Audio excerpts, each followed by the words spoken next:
And EU and US talks are ongoing in a bid to secure a trade deal, as the US is warning its trading partners to negotiating new agreements or face higher import taxes by August 1st, the latest deadline in President Donald Trump's implementation of reciprocal tariffs.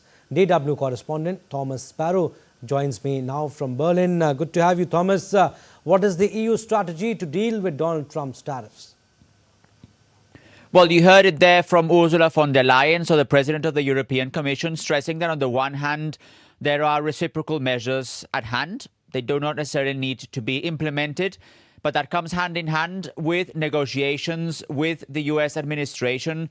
And we heard today from Germany's Chancellor Friedrich Merz, so the head of government here in Germany, that it is expected that that trade deal could be ended, could be finalized by the end of July. He said he was cautiously optimistic that that would be the case.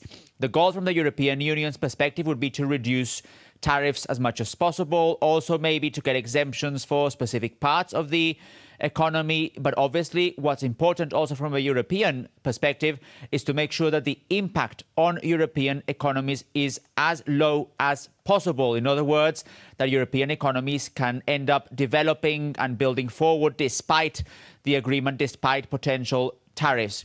In addition to that, and this is also something relevant, European institutions have signaled that they're interested in reducing reliance towards the United States, reducing dependency towards the United States. And what that means in practical terms is trying to strengthen trade relationships with other parts of the world.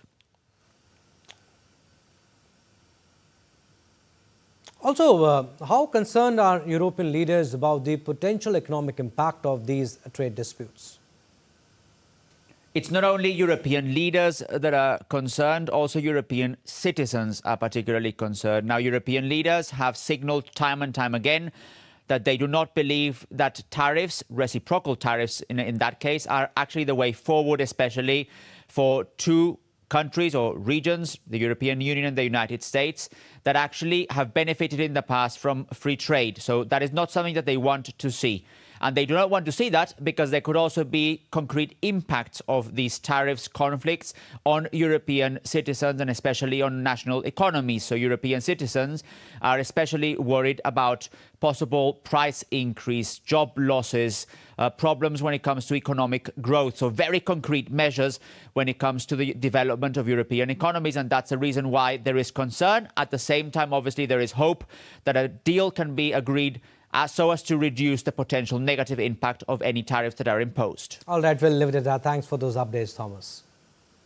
Wimbledon updates now. Defending champion Carlos Alcaraz produced a centre court masterclass to reach his third straight Wimbledon semi-final after